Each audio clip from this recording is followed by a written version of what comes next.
The A340 ended up failing.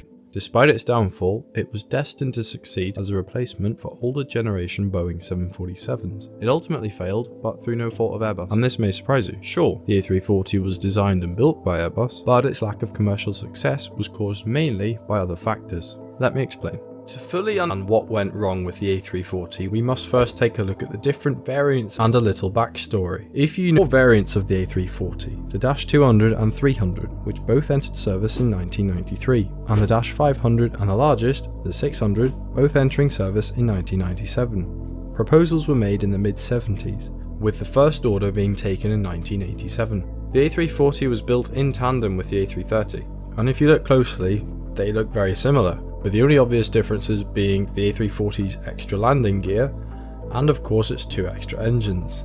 But why would Airbus build two planes at the same time? So back then, twin jets were only allowed to fly on routes that had a diversion time of 60 minutes to the nearest suitable airport. Engine technology wasn't as reliable back then as it is today, and so twin jets couldn't fly over large bodies of water unless a diversion airport was within 60 minutes of the flight path. On the other hand, quad jets weren't subject to this restriction, simply because they had more engines and a higher diversion time. Airbus was torn on whether to use 2 engines or 4, as European carriers at the time favoured twin jets for medium-range transcontinental routes, but Asian operators were keen on quad jets for transoceanic operations. So Airbus ended up building 2 jets to satisfy both, and the production savings from building 1 airframe rather than 2 were estimated to be about £1.5 billion in today's money. So it looks good for Airbus at the minute, plenty of demand, they have a solid production plan, and by the end of the Paris Air Show in 1987, the jet had snatched up 89 orders. But the first big blow came 2 years earlier with the introduction of ETOPS,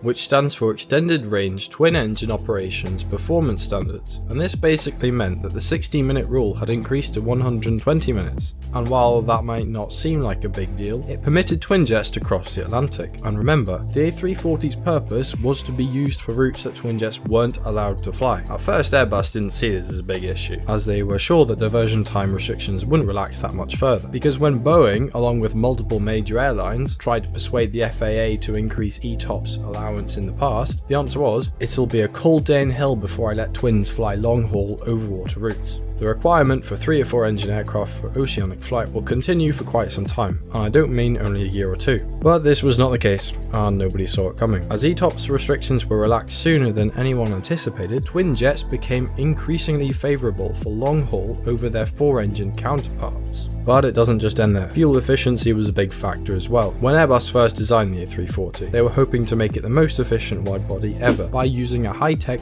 geared turbofan engine, the IAE Superfan. These engines would have been game-changing. The blade speed remained subsonic, making the engine way more efficient, but Airbus made a big mistake. These engines hadn't been built yet, and even though the engine supplier assured Airbus they'd be ready in time, the technology was proving difficult and costly to master, and so the IAE Superfan platform was cancelled, and as a result, forced Airbus to look for other power options. But because the engine nacelles had been designed to the Superfan specifications, there was only one engine that ticked the boxes as a replacement, the CFM56. This is the engine that powers the Boeing 737 and Airbus A320, and is known for being extremely reliable and fuel efficient, but it was never intended to be used on a massive quadjet. As a result, the Dash 200 and 300 variants are considerably underpowered and ended up needing more runway than other aircraft. This meant that the A340's versatility was more limited due to not being able to operate from as many airports. But with the stretched variant, the Dash 500 and 600 needed more powerful engines. So Airbus turned to Rolls-Royce, who cooked up the Trent 500, using a smaller core of the 800 and the fan of a Trent 700. This new engine solved the performance issue, but at the cost of fuel efficiency, and so the Dash 500 and 600 are more expensive to run than the likes of the 777. There are more issues still. During the 90s, fuel costs were relatively stable, and right now fuel costs airlines about $4 per gallon. Now brim the tanks of an A340-600, which can hold about 50,000 gallons, and you've just spent 200,000 filling up the plane. And seeing as fuel prices account for just 50% of all operating costs, an airline would be spending yet more money on other expenses. And let's not forget that all this expenditure only gets you 8,000 nautical miles, when a fully loaded A350-900 ULR, flying the longest route in the world, only costs Singapore Airlines roughly between 150 and 170,000 based on $22 per seat hour. This comparison probably isn't the most accurate, but it gives you a general idea of the operating costs and why many airlines are choosing chosen to phase out their aging A340s and replace them with newer, more efficient twin jets instead. But the final blow